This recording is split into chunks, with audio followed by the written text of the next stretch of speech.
दोस्तों स्टडी 91 के YouTube channel में आप सभी का बहुत बहुत स्वागत है। दोस्तों आज आप सभी के समक्ष हिंदी विषय में एक नए टॉपिक को लेकर हाजिर हूं जिसका नाम है शब्द भंडार। जी हां दोस्तों, काफ़ी पहले जब मैंने चैप्टर पढ़ाया था आप सभी को तो आप सभी ने चैप्टर को काफ़ी जो है सराहा था और अच्छा भी लगा था। ये टॉपिक ऐसी है दोस्तों जो जनरली बच्चे पढ़ते नहीं। फिर सर सवाल कैसे आते हैं यहाँ पर, ठीक है, कुछ सवाल मैं स्क्रीन पर आपको दे रहा हूँ। जैसे कि लिखा दोस्तों, किसी वस्तु को व्यवहार में लाना, इसका आशय क्या होता है? इसे उपयोग कहते हैं, इसे अनुपयोग कहते हैं, इसे प्रयोग कहते हैं या फिर इसे सदुपयोग कहते हैं। आपको अर्थ पता होना चाहिए क्योंकि बिना अर्थ के आप जानकारी नहीं होगी आपको कि इस सवाल का सही जवाब क्या होगा। इस तरह से शब्द भंडार में शब्द के अर्थ आपको जानने होते हैं। ऐसे बहुत सारे सवालों को लेकर आया हूं। बहुत सारे बच्चों ने उस समय भी कमेंट किया था कि सर आप एक बार फिर से इस टॉपिक पर वीडियो दीजिए, और मुझे लगा कि नहीं, टॉपिक हमेशा मैं रोज चेंज करता हूं तो चेंज करना जरूरी है। तो आज मौका आ गया है जब आप इस चैप्टर को पढ़ने वाले। याद रखिएगा आज हमारा 59वां दिन है। लगातार 58 दिनों से क्लास चल रही थी, आज हमारा 59वां दिन है और आज की क्लास में हम लोग शब्द भंडार या शब्द सौष्ठव से संबंधित दोस्तों सवाल करने चल रहे हैं। तो चलिए देखते हैं कि किस किस तरह के सवाल यहां पर दिए गए हैं। ठीक है, चलिए याद रखिएगा दोस्तों, स्टडी 91 के प्लेटफॉर्म से फाउंडेशन बैच लॉन्च किया गया। अलग अलग विषय के फाउंडेशन बैच आए हैं जिसमें हिंदी भी है। उसी तरीके से दोस्तों अलग अलग विषय के लिए कई सारे बैच स्टार्ट किए गए। फाउंडेशन बैच क्या है? तो जीरो लेवल से लेकर के एडवांस लेवल तक की तैयारी के लिए ये फाउंडेशन बैच चलाए जा रहे हैं। ये हमारा हेल्पलाइन नंबर है, कॉल करके संपर्क कर सकते हैं। दोस्तों अब तो किताबें भी आने लगी हैं, तो मुझे लग रहा है स्टडी 91 की किताबों को पढ़ करके आपको बहुत अच्छा फील हो रहा होगा। अगर किताबें नहीं आपके पास तो एक मौका दीजिए, परचेज करिए स्टडी 91 से इन किताबों को और फिर देखिए क्या क्वालिटी कंटेंट दिया गया। देखिए यूट्यूब अपने आप में सुपर डुपर हिट है और हमारा जो पेड प्रोग्राम है ये तो एकदम से अल्टीमेट है। किताबें आप ले लेंगे ना तो आपको लगेगा कि वाकई ये जो पूरी स्टडी 91 टीम है ये क्वालिटी कंटेंट, बेहतरीन स्टडी मटेरियल के लिए जानी जाती है और वाकई इनमें दम है। आप पढ़ के देखिए फिर बताइएगा। चलिए आगे बढ़ते हैं और सवालों को सिलसिला यहां से शुरू होता है। पहला सवाल है आपकी स्क्रीन पर।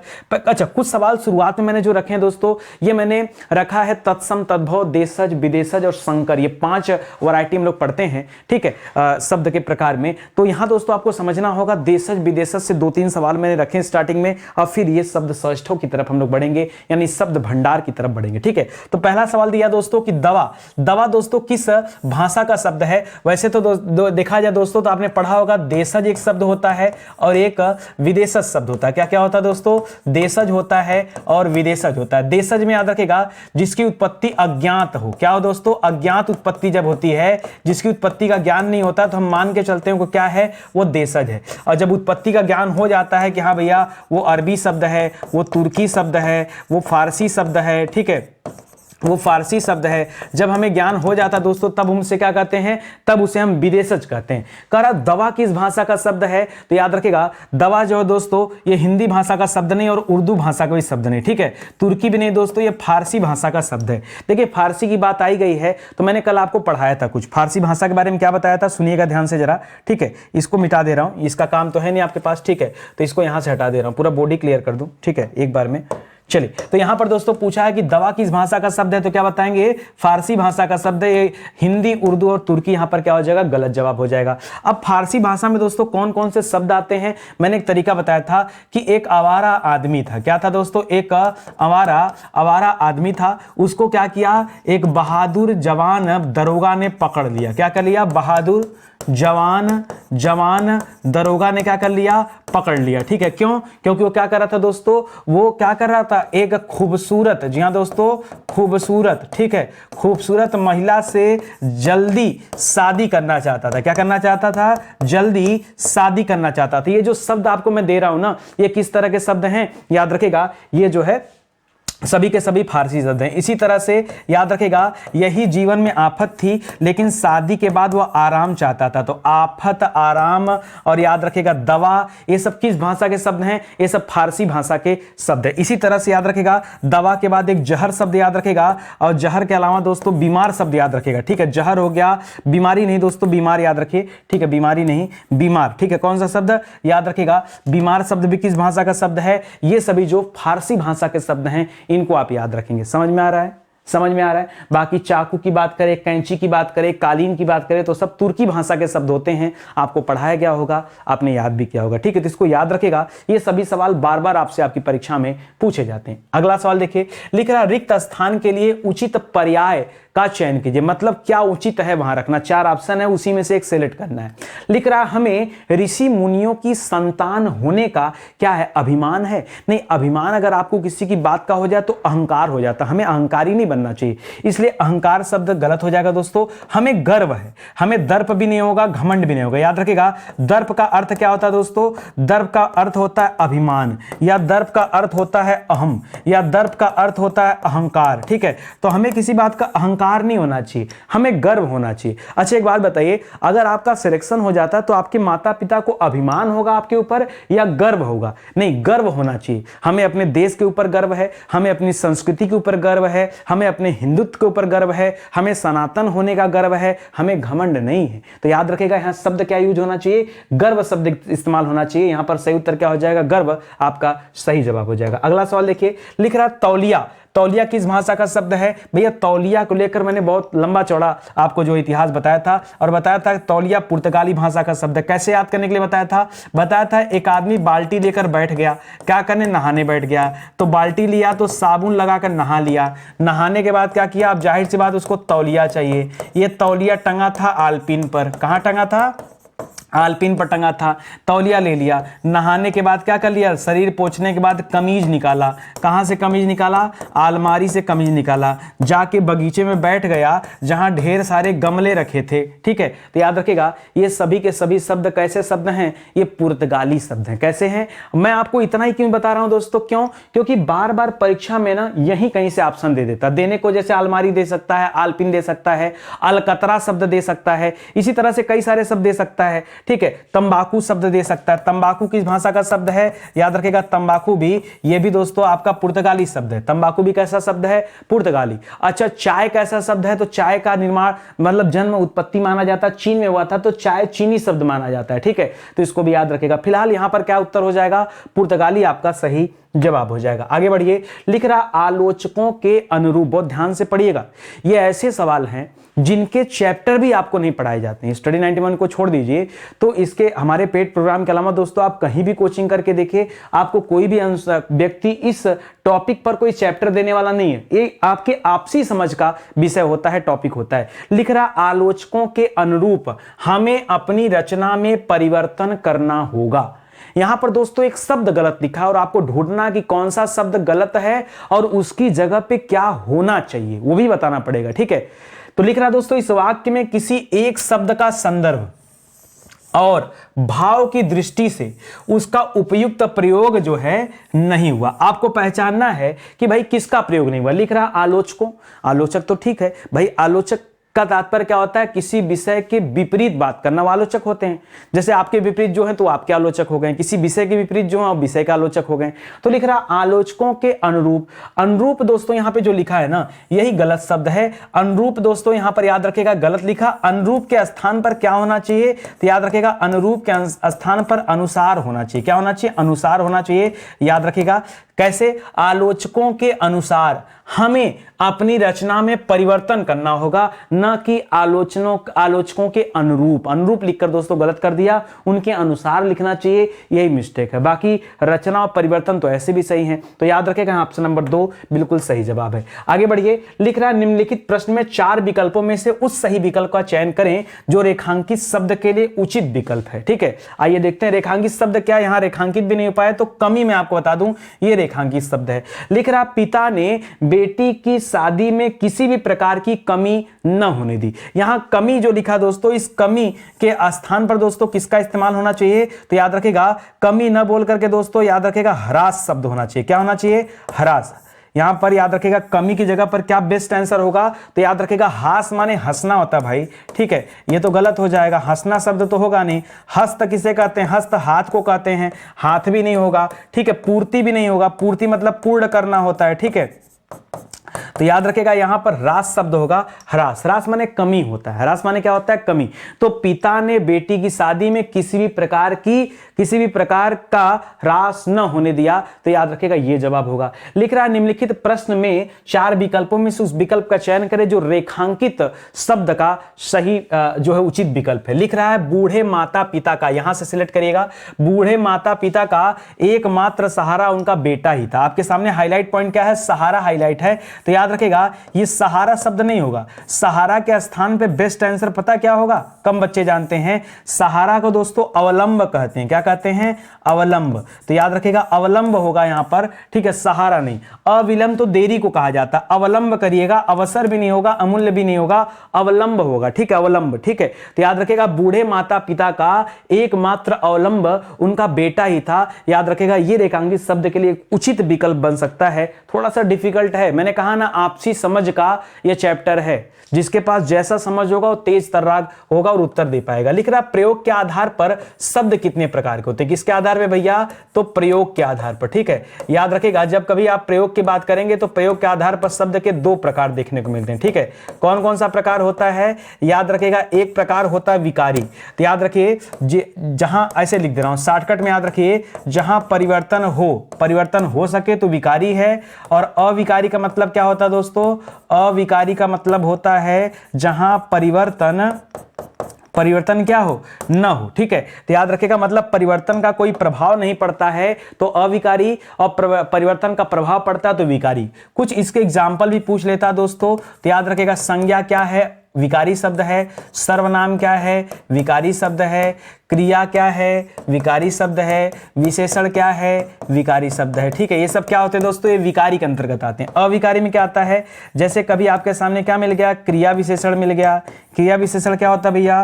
क्रिया विशेषण अविकारी होता है। समुच्चय बोधक क्या होता है? समुच्चय बोधक यह भी अविकारी होता है। संबोधन क्या होता है दोस्तों? यह भी अविकारी होता है। तो याद रखेगा ये सब क्या कहलाते हैं दोस्तों? ये अविकारी कहलाते हैं, ठीक है। तो मैंने विकारी और अविकारी दोनों बता दिया। और भी लिख लीजिए, विस्मयादि एक छूट गया, विस्मय, हाँ ठीक है। तो विस्मयादि बोधक याद रखेगा ये भी अविकारी होता है। तो 4 उधर हैं और 4 इधर हो जाएंगे, ठीक है। तो इसको आप याद रखेंगे। तो यहां पर क्या बताएंगे कि प्रयोग की दृष्टि से शब्द के कितने भेद होते हैं? 2 भेद होते हैं, विकारी शब्द और अविकारी शब्द। बढ़िया समझ गया ना?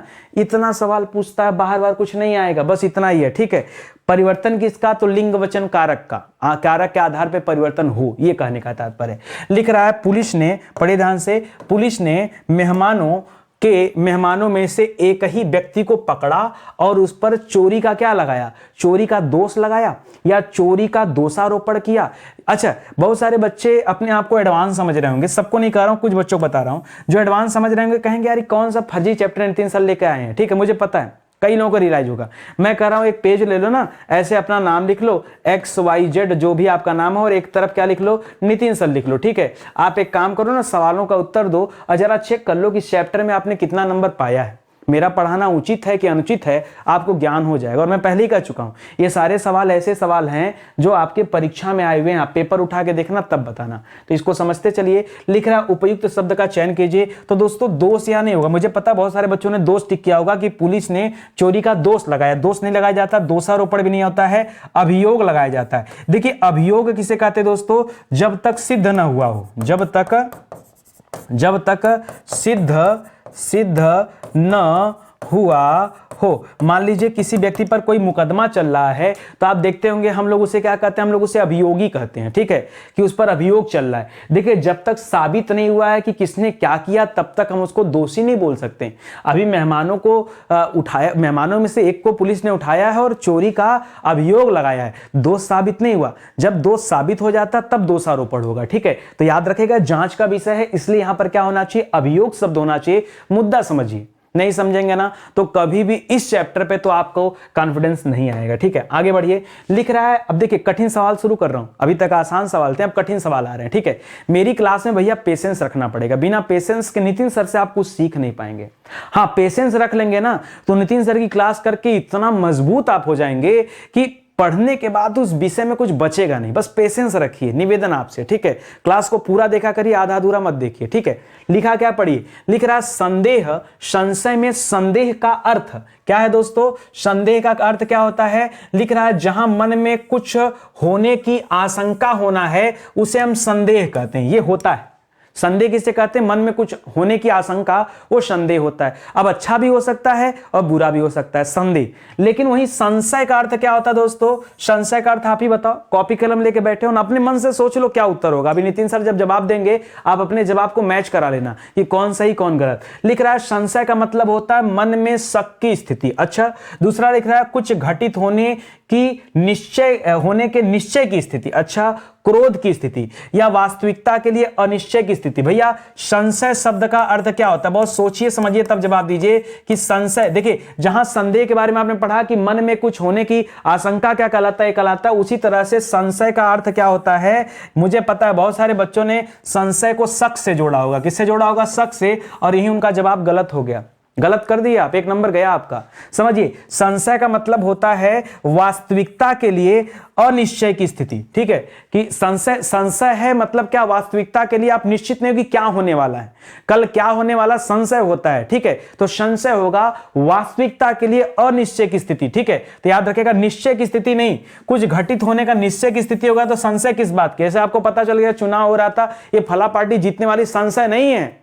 संशय कहां? फिर आपको पता है जीतने वाली, बातें खत्म है। संशय तो तब होता है जब अनिश्चय की स्थिति होती। निश्चय की स्थिति में संशय थोड़े होगा, जहां निश्चय हो गया वहां तो जीतते हैं ना। ठीक है, तो इसको याद रखिएगा। आगे बढ़िए, लिख रहा है जहां प्रलाप का आशय दुखी या क्रोधित होकर व्यर्थ की बातें करने से है या बोलना है। प्रलाप का मतलब क्या होता है? जब कोई प्रलाप करता है तो दुखी होकर क्या करता है? या तो दुखी होकर या तो क्रोधित होकर क्या करता है? अपनी बातें करता है। ठीक है, और वहीं पर दोस्तों विलाप का तात्पर्य क्या है? विलाप का, तो विलाप का तात्पर्य क्या होता है? लिख रहा है रो रो कर अपना दुख कहते जाना, आवाज के साथ रोना, जोर जोर से रोना, हाथ पटक कर रोना। देखिए ये सब रोने की स्थिति हो सकती है, इनका कोई संबंध नहीं है। याद रखिएगा जब कोई व्यक्ति रो रो कर अपना दुख कहते जाए तो उसे विलाप कहते हैं। ठीक है, क्या कहते हैं? कि वो विलाप कर रहा है, रो रो के अपना दुख बयां कर रहा है, उसे विलाप कहते हैं। और प्रलाप किसे कहते हैं? या तो व्यक्ति दुखी हो या क्रोधित होने पर जो व्यर्थ की बातें करता है, जो अनाप शनाप बातें करता है, उसे हम कहते हैं क्या? उसे हम प्रलाप कहते हैं। क्या कहते हैं? प्रलाप। लिख रहा है किसी वस्तु को व्यवहार में लाना, बहुत अच्छे से पढ़िएगा, किसी वस्तु को व्यवहार में लाना, इसका आशय किस शब्द से? ठीक है, जब आप किसी वस्तु को व्यवहार में लाते हैं ना तो उसे हम क्या कहते हैं? उसे हम उपयोग कहते हैं। भाई मान लीजिए आप एक मोबाइल का उपयोग कर रहे हैं, इसका मतलब आप उस मोबाइल का यूज कर रहे हैं, इस्तेमाल कर रहे हैं, अपने व्यवहार में ला रहे हैं। ठीक है, अगर आपने क्या कर दिया? व्यवहार में न लाना क्या कहलाता है दोस्तों? व्यवहार में न लाना क्या कहलाता दोस्तों? व्यवहार में न लाने को कहा जाता है अनुपयोग। भाई बहुत सारी चीजें ऐसी होंगी जो आपके लिए अनुपयोगी होंगी, मतलब आप उन चीजों को व्यवहार में नहीं लाते तो अनुपयोगी हो गया। प्रयोग किसे कहते हैं? किसी चीज को जांच के लिए, जांच के लिए, याद रखिएगा, जांच के लिए व्यवहार में लाना, व्यवहार में लाना, ये क्या कहता है दोस्तों? याद रखिएगा प्रयोग कहलाता है। ठीक है, क्या कहलाता है? प्रयोग कहलाता है। ठीक है, जैसे मैं कहता हूं कि आप एक बार किताब लीजिए, जांच के लिए किताब लीजिए, आपको अच्छा लगे तो फिर आप आगे कंटिन्यू कीजिए, तो ये हो जाता है प्रयोग। ठीक है, आप एक बार प्रयोग तो कीजिए, एक बार। प्रयोग का तात्पर्य होता है कि जांच के लिए आपने उसको अपने व्यवहार में लाया, पर्पज ये है जांच का। दूसरा दोस्तों सदुपयोग। सदुपयोग का मतलब होता है विशेष उपयोग के लिए। ठीक है, विशेष उपयोग। जी हां दोस्तों, सदुपयोग का संबंध किससे है दोस्तों? तो विशेष उपयोग के लिए किसी चीज को व्यवहार में लाना, वो क्या कहलाता है? सदुपयोग। जैसे समय का आपने विशेष उपयोग किया तो क्या हो गया? समय का सदुपयोग कर लिया। ठीक है, धन का सदुपयोग कर लिया, धन का आपने विशेष उपयोग कर लिया तो धन का सदुपयोग हो गया। तो यहां पर जो सही उत्तर क्या है? Option number 1। बताओ इस तरह से कहीं मिलेगा समझने के लिए? कहीं कोचिंग में अगर आप पढ़ने जाते हैं कहीं आपको ऐसा मिलेगा? नहीं मिलेगा। वो आपको स्टडी 91 पर मिलेगा, और जहां जो सालनीनता से पढ़ाएगा ना आपको यही मिलने वाला है, बाकी जगह नहीं मिलने वाला। ठीक है, आगे बढ़िए। लिख रहा है अगला सवाल दोस्तों, रिक्त स्थान में भरना है, करा को कोई टाल नहीं सकता। किसको कोई टाल नहीं सकता? नियत। देखिए नियत माने होता दोस्तों, नियत कहा जाता है दोस्तों ईमान को। नियत किसे कहते हैं? जैसे आप कहते हैं ना कि तुम्हारा नियत नहीं अच्छा है, मतलब तुम्हारा ईमान नहीं अच्छा, बहुत बेईमान टाइप के आदमी हो। नियत अच्छी होना मतलब तुम ईमानदार हो, तो नियत ईमान को कहा जाता है। ठीक है, नियत अच्छी भी हो सकती है, नियत बुरी भी हो सकती है। एक होता है दोस्तों नियति। नियति दोस्तों क्या होता है? नियति आप किस्मत को कह सकते हैं। किसे कहते हैं? भाग्य को। या फिर नियति आप क्या कह सकते हैं? किस्मत को कह सकते हैं। तो यहां पर क्या हो जाएगा दोस्तों? नियति को कोई टाल नहीं सकता, मतलब जो लिखा है आपके भाग्य में, आपकी किस्मत में, उसको कोई बदल नहीं सकता। ठीक है, दूसरा लिखा निमित्त। निमित्त का मतलब होता है दोस्तों के कारण। क्या होता है? जैसे आप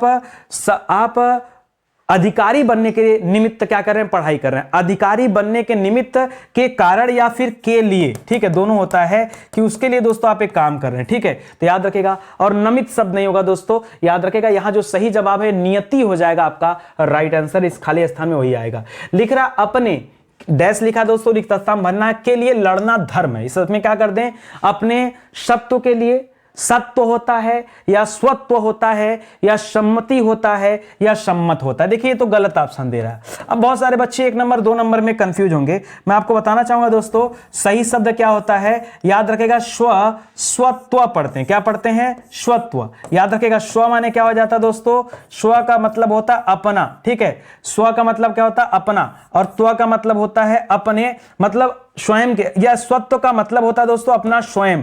स्वयं करिए चाहे अपना करिए, एक ही बात है, स्वयं के लिए। यहां स्वयं के लिए केवल स्व शब्द का इस्तेमाल नहीं होता, स्वत्व होता है, अपने लिए, तो लिए, ठीक है, अपने लिए या स्वयं के लिए। तो याद रखेगा यहां पर क्या हो जाता है, के लिए, स्वयं के लिए। याद रखेगा लड़ना क्या होता है दोस्तों, धर्म है, ठीक है। तो अपने स्वत्व यानी स्वत्व कह सकते हैं दोस्तों अपने अधिकार के लिए, ठीक है। याद रखेगा स्वयं के अधिकार, स्वयं का अधिकार, ठीक है। तो यहां जो शब्द एक मैं लिख रहा हूं, ठीक है, के लिए ना लिख करके दोस्तों, तो का मतलब दोस्तों आप अधिकार से जोड़ सकते हैं। किससे जोड़ सकते हैं, याद रखेगा इसका तात्पर्य आप अधिकार से जोड़, कि व्यक्ति को अपने अधिकार के लिए लड़ना चाहिए, ठीक है। अपने अधिकार के लिए लड़ना क्या है, धर्म है। यही तो हुआ था महाभारत के युद्ध में, ठीक है। तो याद रखेगा यहां पर सही जवाब क्या हो जाएगा, स्वत्व हो जाएगा। लिख रहा अध्याहार का अर्थ क्या है। मैं कह रहा हूं बहुत सारे ऐसे बच्चे हैं जो इतने दिन से तैयारी कर रहे हैं और अध्याहार का मतलब नहीं पता होगा। स्वाध्याय का मतलब होता है स्वयं पढ़ना, स्वाध्याय। अध्याहार का मतलब बताओ सर, ये किसी खाने पीने की बात कर रहा है क्या, सर हमने तो आहार सुना है, अध्याहार सुना क्या, सर क्या कर दें अध्याहार, क्या अध्ययन को आहार कर लेना क्या, नहीं, इससे कोई लेना देना नहीं।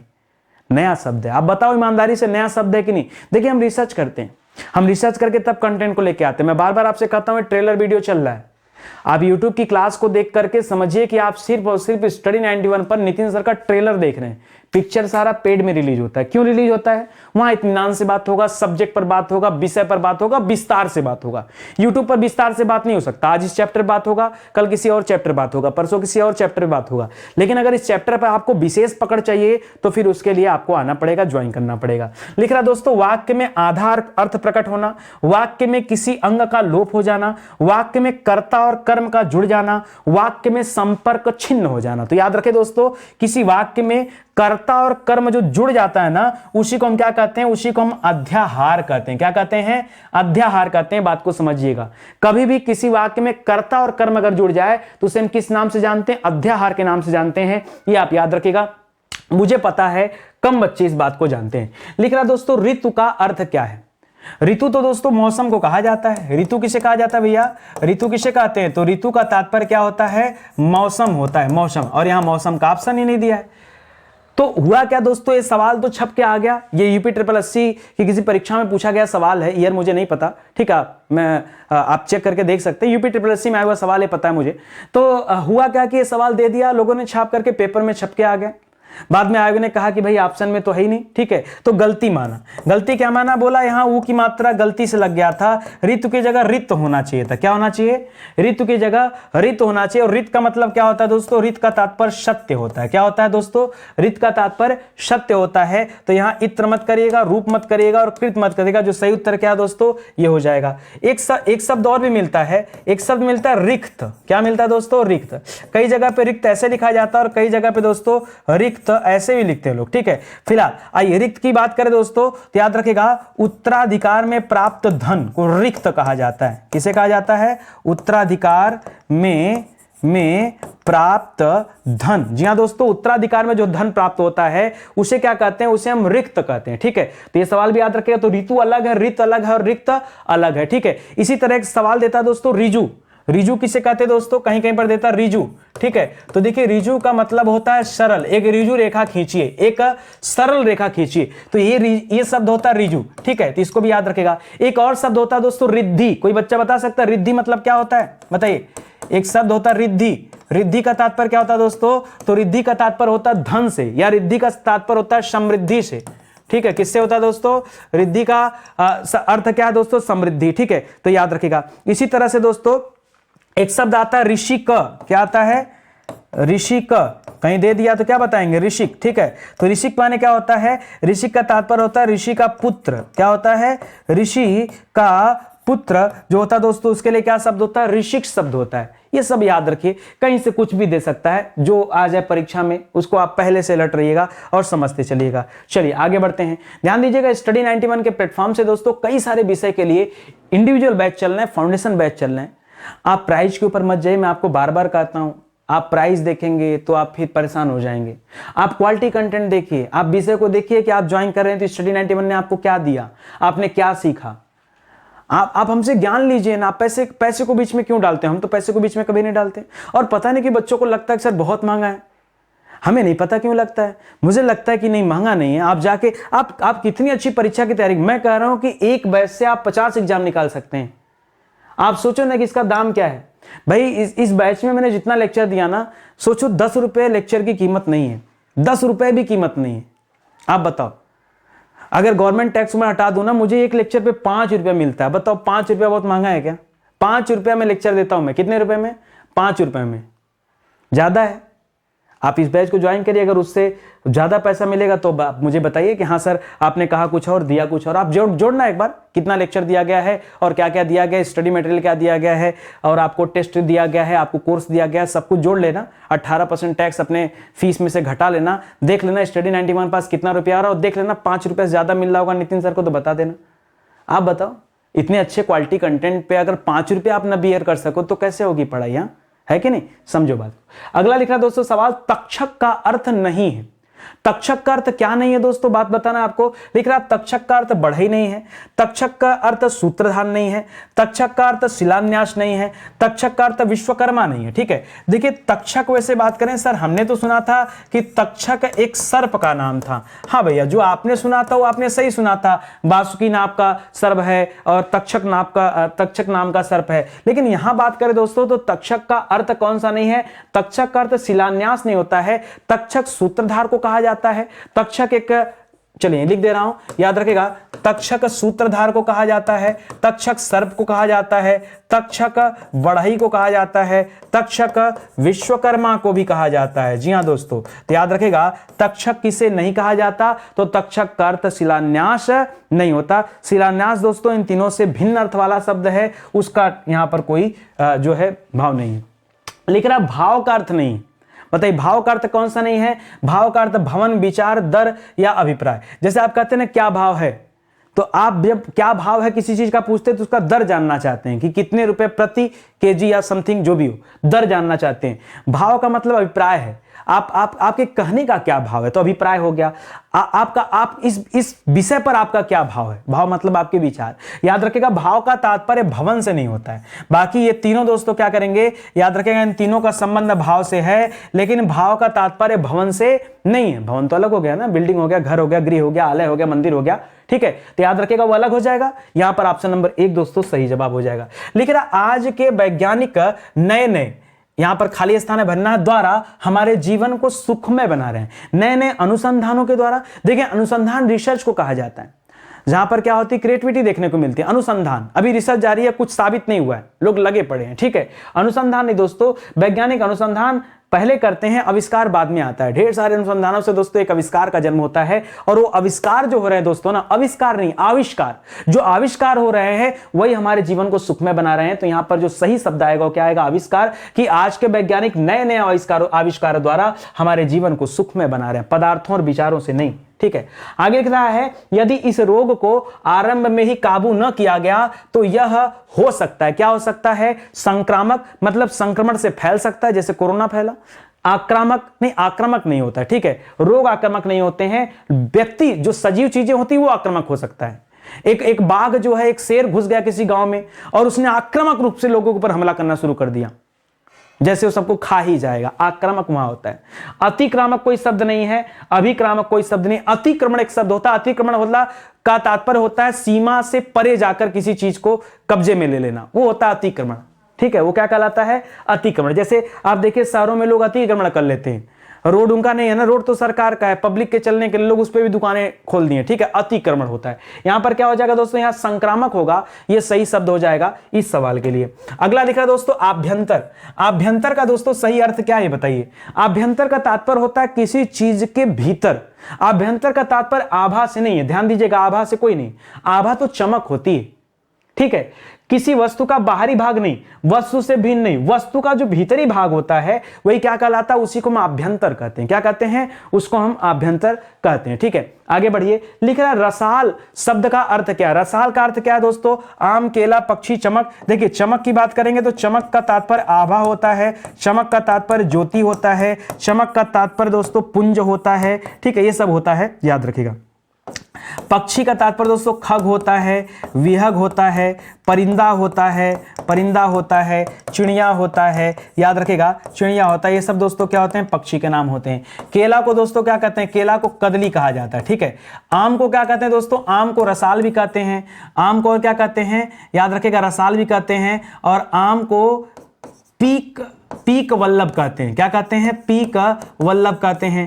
आम को रसराज कहते हैं, ठीक है, रसराज कहते हैं। आम को फलराज कहते हैं, फलों का राजा है ना, इसलिए आम को क्या कहते हैं, फलराज कहते हैं। आम को पियम्बू कहते हैं। क्या कहते हैं दोस्तों, आम को पियम्बू कहते हैं, पियम्बू भी कहते हैं और पीक बंधु भी कहते हैं। क्या कहते हैं, पियम्बू। जी हाँ दोस्तों, आम को क्या कहते हैं, पियम्बू भी कहते हैं। पीक माने कौवा होता है, ठीक है, तो याद रखिएगा, पीक, पिकॉक मत समझ लीजिए, पीक बंधु भी कहते हैं। तो ये सब नाम किसके हैं दोस्तों, ये सब आम के नाम है। रसाल भी किसे कहते हैं, आम को ही कहते हैं, ठीक है। रसना किसे कहते हैं, रसना जीभ को कहा जाता है, जो रस को चखता है, ठीक है, उसे याद रखिएगा। लिख रहा है वलय शब्द का अर्थ क्या है बताइए। जैसे वलय आपके सामने कहा गया कि भाई पृथ्वी का वलय ऐसे देखा गया तो ये वलय हो गया। लिख रहा है वृक्ष की छाल को कहते नहीं, किसी गोलाकार घेरा को क्या कहा जाता है दोस्तों, याद रखेगा, वलय कहा जाता है। गोलाकार जो घेरा होता है उसे हम क्या कहते हैं, वलय कहते हैं, ठीक है, तो इसको याद रखेंगे। लिख रहा संगीत द्वारा व्यक्ति का क्या प्रभावित होता है, शरीर प्रभावित होता है, आचरण प्रभावित होता है, अधिकार प्रभावित होता है, या कर्तव्य। याद रखेगा, संगीत के द्वारा व्यक्ति का क्या होता है, आचरण प्रभावित होता है। तो इस सवाल का सही जवाब क्या होगा, ऑप्शन नंबर 2 होगा। लिख रहा भारत में निर्धनता निर्मूलन या उन्मूलन एक ही बात है, निर्धनता उन्मूलन कार्य डैश दे दिया, रिक्त स्थान भरना, गति से नहीं हो सका। देखिए नहीं दिया है ना, इसका मतलब उसकी निगेटिविटी डालनी है। तो लिख रहा दोस्तों अनुशंसनीय नहीं दोस्तों, प्रशंसनीय, याद रखेगा, प्रशंसनीय गति से, मतलब प्रशंसा करने योग्य नहीं है, यही कह सकते हैं कि प्रशंसनीय गति से नहीं हो सका, ये तात्पर्य इसका, ठीक है। तो निर्धनता का निर्मूलन जिस तरीके से होना चाहिए वो नहीं हो सका। लिख रहा गांधी जी का राम राज्य का स्वप्न आज तक क्या हुआ, साकार, स्वीकार, आकार, निराकार। तो याद रखिएगा, सपना हमेशा साकार होता है, माता पिता का सपना साकार करना है ना, साकार, तो याद रखिएगा साकार होगा, आकार, निराकार या स्वीकार नहीं होगा, ठीक है। तो गांधी जी के राम राज्य का सपना आज तक साकार न हो सका।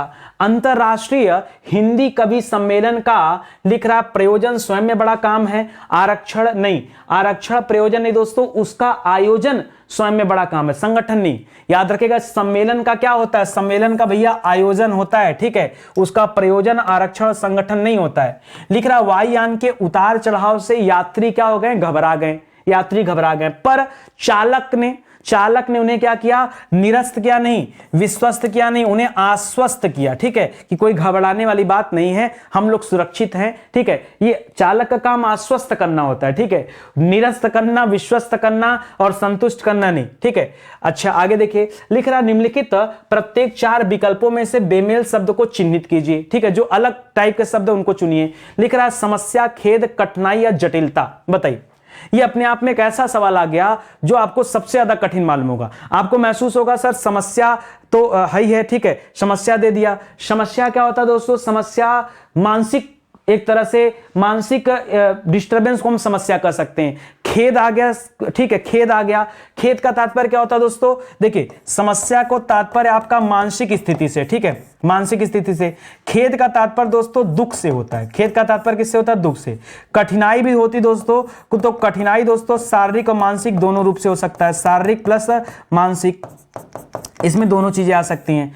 और जटिलता भी दोस्तों इसी तरह से हो सकता है। खेद दोस्तों एक अलग विषय है, ठीक है। आपको मैं ऐसे बताऊं, एग्जांपल लो, जैसे जब आप पढ़ाई करते हैं, कोई एग्जाम देते हैं, मान लीजिए सेलेक्ट नहीं हुआ, तो सेलेक्ट नहीं हुआ तो सेलेक्ट ना होने का आपको खेद होता, दुख होता है।